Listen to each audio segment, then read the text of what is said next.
The Enchantress Circe, from Book 10. After escaping the Cyclopes island, Odysseus and his men land on the island of Aeolus, king of the winds. Aeolus assists him by putting all of the unfavorable winds in a bag, which he gives to Odysseus. His curious crew, however, rip open the bag, and the hurricane-like winds blow the ship far off course. In the days that follow, Odysseus and his men fight a battle with cannibals on Laestrygonia, in which they lose many men and all but one of their ships. In the days that follow, Odysseus and his men fight a battle with cannibals on Laestrygonia, in which they lose many men and all but one of their ships. Odysseus and his remaining men then arrive on the island of the goddess and sorceress Circe. Though his men are fearful of what they may find there, Odysseus sends out a scouting party. In the wild wood they found an open glade around a smooth stone house, the hall of Circe, and wolves and mountain lions lay there, mild in her soft spell, fed on her drug of evil. None would attack. Oh, it was strange, I tell you. But switching their long tails, they faced our men like hounds who look up when their master comes with tidbits for them, as he will, from table. Humbly these wolves and lions with mighty paws fawned on our men, who met their yellow eyes and feared them. In the entrance-way they stayed to listen there. Inside her quiet house they heard the goddess Circe. Low she sang in her beguiling voice, while on her loom she wove ambrosial fabric sheer and bright, by that craft known to the goddesses of heaven. No one would speak until Polites, most faithful and likable of my officers, said, "Dear friends, no need for stealth. Here is a young weaver, singing a pretty song to set the air a-tingle on these lawns and paven courts. Goddess she is, or lady. Shall we greet her?" So reassured, they all cried out together, and she came swiftly to the shining doors to call them in. All but Eurylochus, who feared a snare. The innocents went after her. On thrones she seated them, and lounging chairs, while she prepared a meal of cheese and barley and amber honey mixed with Pramnian wine, adding her own vile pinch to make them lose desire or thought of our dear fatherland. Scarce had they drunk when she flew after them with her long stick and shut them in a pigsty, bodies, voices, heads, and bristles, all swinish now, though minds were still unchanged. So squealing, in they went, and Circe tossed them acorns, mast, and cornel berries, fodder for hogs who rut and slumber on the earth. Down to the ship Eurylochus came running to cry alarm. Foul magic doomed his men. But working with dry lips to speak a word he could not, being so shaken. Blinding tears welled in his eyes, foreboding filled his heart. When we were frantic questioning him, at last we heard the tale. Our friends were gone. Odysseus leaves the ship at once to confront Circe himself. Protected from her spells with help from Hermes, Odysseus convinces the goddess to restore his shipmates to their human form. Odysseus and his crew dally on Circe's island for a year. When Odysseus decides they must head home, Circe tells him he will not return safely unless he goes to the land of the dead to seek advice from the blind seer Tiresias. A Gathering of Shades, from Book 11. Odysseus and his men sailed to the land of the dead to consult with their blind prophet Tiresias.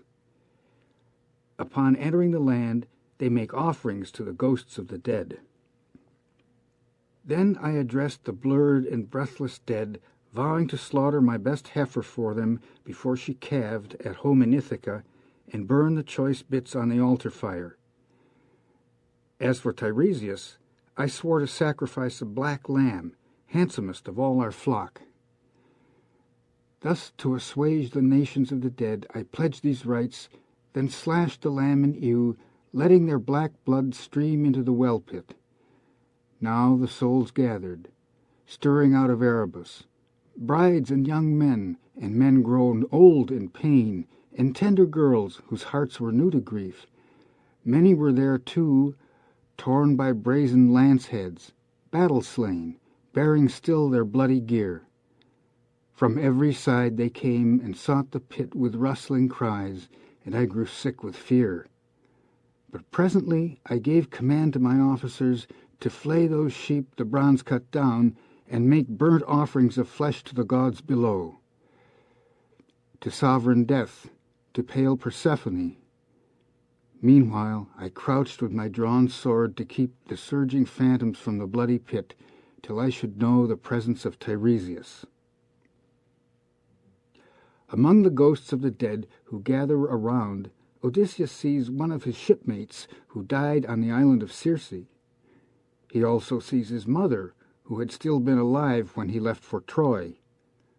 Odysseus grieves upon learning that she has died. Through his tears, he holds the spirits back, still waiting for Tiresias to appear. Soon from the dark that prince of Thebes came forward, bearing a golden staff, and he addressed me. Son of Laertes and the gods of old, Odysseus, master of land ways and sea ways, why leave the blazing sun, O man of woe, to see the cold dead and the joyless region? Stand clear, put up your sword, let me but taste of blood, I shall speak true. At this I stepped aside, and in the scabbard let my long sword ring home to the pommel silver, as he bent down to the sombre blood. Then spoke the prince of those with gift of speech. Great captain, a fair wind and the honey lights of home are all you seek. But anguish lies ahead. The god who thunders on the land prepares it, not to be shaken from your track, implacable in rancor for the son whose eyes you blinded. One narrow strait may take you through his blows, denial of yourself, restraint of shipmates. When you make landfall on Thrinacia first and quit the violet sea, dark on the land you'll find the grazing herds of Helios, by whom all things are seen, all speech is known. Avoid those kind, hold fast to your intent, and hard seafaring brings you all to Ithaca. But if you raid the beeves, I see destruction for ship and crew. Though you survive alone, bereft of all companions, lost for years, under strange sails shall you come home to find your own house filled with trouble. Insolent men eating your livestock as they court your lady. Aye, you shall make those men atone in blood. But after you have dealt out death, in open combat or by stealth, to all the suitors, go overland on foot and take an oar, until one day you come where men have lived with meat unsalted, never known the sea, nor seen sea-going ships with crimson bows, and oars that fledge light hulls for dipping flight. The spot will soon be plain to you, and I can tell you how. Some passer-by will say, "What winnowing fan is that upon your shoulder?" Halt, and implant your smooth oar in the turf, and make fair sacrifice to Lord Poseidon. A ram, a bull, a great buck boar, turn back, and carry out pure hecatombs at home to all wide heaven's lords, the undying gods, to each in order. Then a sea-born death, soft as this hand of mist, will come upon you when you are wearied out with rich old age, your country folk in blessed peace around you, and all this shall be just as I foretell. Beware the Sirens and Scylla and Charybdis, from Book 12. On their way back from the land of the dead, Odysseus and his men stop again at the island of Aea, where Circe and her handmaids welcome them with food and wine. Circe prepares them for the dangers they will encounter as they continue on their journey. Listen with care to this now, and a god will arm your mind. Square in your ship's path are sirens, crying beauty to bewitch men coasting by. Woe to the innocent who hears that sound. He will not see his lady nor his children in joy crowding about him home from the sea. The sirens will sing his mind away on their sweet meadow lolling. There are bones of dead men rotting in a pile beside them, and flayed skins shrivel round the spot. Steer wide, keep well to seaward. Plug your oarsmen's ears with beeswax kneaded soft. None of the rest should hear that song. But if you wish to listen, let the men tie you in the lugger, hand and foot, back to the mast, lashed to the mast, so you may hear those harpies' thrilling voices. Shout as you will, begging to be untied, your crew must only twist more line about you and keep their stroke up till the singers fade. Next, Circe describes a perilous passageway between high cliffs through which Odysseus's ship must pass. That is the den of Scylla, where she yaps abominably, a newborn whelp's cry, though she is huge and monstrous. God or man, no one could look on her in joy. Her legs, and there are 12, are like great tentacles, unjointed, and upon her serpent necks are borne 6 heads like nightmares of ferocity, with triple serried rolls of fangs and deep gullets of black death. Half her length she sways her heads in air, outside her horrid cleft, hunting the sea around that promontory for dolphins, dogfish, or what bigger game thundering Amphitrite feeds in thousands. And no ship's company can claim to have passed her without loss and grief.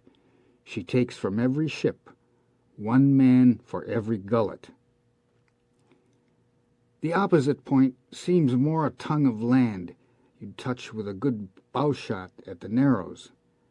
A great wild fig, a shaggy mass of leaves, grows on it, and Charybdis lurks below to swallow down the dark sea tide. 3 times from dawn to dusk she spews it up and sucks it down again 3 times, a whirling maelstrom. If you come upon her then, the god who makes earth tremble could not save you. No, hug the cliff of Scylla, take your ship through on a racing stroke. Better to mourn 6 men than lose them all, and the ship too. Then you will coast Thrinacia, the island where Helios's cattle graze, fine herds and flocks of goodly sheep. The herds and flocks are 7, with 50 beasts in each. No lambs are dropped or calves, and these fat cattle never die. Now give those kine a wide berth, keep your thoughts intent upon your course for home, and hard seafaring brings you all to Ithaca. But if you raid the beeves, I see destruction for ship and crew. Circe concludes her warnings by giving Odysseus one final somber prediction. He, Odysseus, will be the only one to arrive home safely. As dawn breaks, Odysseus and his men prepare to set sail. He tells his crew of Circe's warnings, but leaves out her dire prediction. The crew being now silent before me, I address them, sore at heart. Dear friends, more than 1 man or 2 should know those things Circe foresaw for us and shared with me, so let me tell her forecast. Then we die with our eyes open, if we are going to die, or know what death we baffle, if we can. Sirens weaving a haunting song over the sea, we are to shun, she said, and their green shore all sweet with clover. Yet she urged that I alone should listen to their song. Therefore you are to tie me up, tight as a splint, erect along the mast, lashed to the mast, and if I shout and beg to be untied, take more turns of rope to muffle me. I rather dwelt on this part of the forecast, while our good ship made time, bound outward down the wind for the strange island of Sirens. Then all at once the wind fell, and a calm came over all the sea, as though some power lulled at the swell. The crew were on their feet briskly to furl the sail and stow it. Then, each in place, they poised the smooth oar blades and sent the white foam scudding by. I carved a massive cake of beeswax into bits and rolled them in my hands until they softened. No long task, for a burning heat came down from Helios, lord of high noon. Going forward, I carried wax along the line and laid it thick on their ears. They tied me up then, plumb amidships, back to the mast, lashed to the mast, and took themselves again to rowing. They tied me up then, plumb amidships, back to the mast, lashed to the mast, and took themselves again to rowing. Soon, as we came smartly within hailing distance, the two sirens, noting our fast ship off their point, made ready, and they sang. The lovely voices in ardor appealing over the water made me crave to listen, and I tried to say, "Untie me," to the crew, jerking my brows, but they bent steady to the oars. Then Perimedes got to his feet, he and Eurylochus, and passed more line about to hold me still. So all rowed on, until the sirens dropped under the sea rim and their singing dwindled away. My faithful company rested on their oars now, peeling off the wax that I had laid thick on their ears, then set me free. But scarcely had that island faded in blue air than I saw smoke and white water, with sound of waves and tumult, a sound the men heard, and it terrified them. Oars flew from their hands, the blades went knocking wild alongside till the ship lost way, with no oar blades to drive her through the water. Well, I walked up and down from bow to stern, trying to put heart into them, standing over every oarsman, saying gently, "Friends, have we never been in danger before this? More fearsome is it now than when the Cyclops penned us in his cave? What power he had! Did I not keep my nerve and use my wits to find a way out for us? Now I say, by hook or crook, this peril too shall be something that we remember. Heads up, lads. We must obey the orders as I give them. Get the oar shafts in your hands and lay back hard on your benches. Hit these breaking seas. Zeus, help us pull away before we founder. You at the tiller, listen, and take in all that I say. The rudders are your duty. Keep her out of the combers and the smoke. Steer for that headland. Watch the drift, or we fetch up in the smother, and you drown us." That was all, and it brought them round to action. But as I sent them on toward Scylla, I told them nothing, as they could do nothing. They would have dropped their oars again in panic to roll for cover under the decking. Circe's bidding against arms had slipped my mind, so I tied on my cuirass and took up 2 heavy spears, then made my way along to the foredeck, thinking to see her first from there, the monster of the grey rock, harboring torment for my friends. I strained my eyes upon that cliffside veiled in cloud, but nowhere could I catch sight of her. I strained my eyes upon that cliffside veiled in cloud, but nowhere could I catch sight of her. And all this time, in travail, sobbing, gaining on the current, we rowed into the strait, Scylla to port, and on our starboard beam Charybdis, dire gorge of the salt sea tide. By heaven, when she vomited, all the sea was like a cauldron seething over intense fire, when the mixture suddenly heaves and rises. The shot spume soared to the landside heights and fell like rain. But when she swallowed the sea water down, we saw the funnel of the maelstrom, heard the rock bellowing all around, and dark sand raged on the bottom far below. My men all blanched against the gloom. Our eyes were fixed upon that yawning mouth in fear of being devoured. Then Scylla made her strike, whisking 6 of my best men from the ship. I happened to glance aft at the ship and oarsmen and caught sight of their arms and legs, dangling high overhead. Voices came down to me in anguish, calling my name for the last time. A man surf-casting on a point of rock for bass or mackerel, whipping his long rod to drop the sinker and the bait far out, will hook a fish and rip it from the surface to dangle wriggling through the air. So these were borne aloft in spasms toward the cliff. She ate them as they shrieked there in her den, in the dire grapple, reaching still for me, and deathly pity ran me through at that sight, far the worst I ever suffered, questing the passes of that strange sea. We rowed on. The rocks were now behind, Charybdis too, and Scylla dropped astern. Then we were coasting the noble island of the god, where grazed those cattle with wide brows and bounteous flocks of Helios, lord of noon, who rides high heaven. From the black ship, far still at sea, I heard the lowing of the cattle winding home and sheep bleating, and heard too in my heart the words of blind Tiresias of Thebes and Circe of Aea. Both forbade me the island of the world's delight, the sun. Helios's Cattle, from Book 12. As the ship sails alongside the island of the sun god, Odysseus warns his men to steer the ship away, as both Tiresias and Circe predicted they would find fatal trouble on the island. The men, who are weary and hungry, insist that they stop and stay the night. Finally, Odysseus gives in.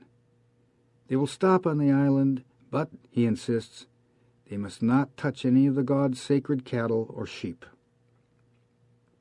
In the small hours of the third watch, when stars that shone out in the first dusk of evening had gone down to their setting, a giant wind blew from heaven, and clouds driven by Zeus shrouded land and sea in a night of storm.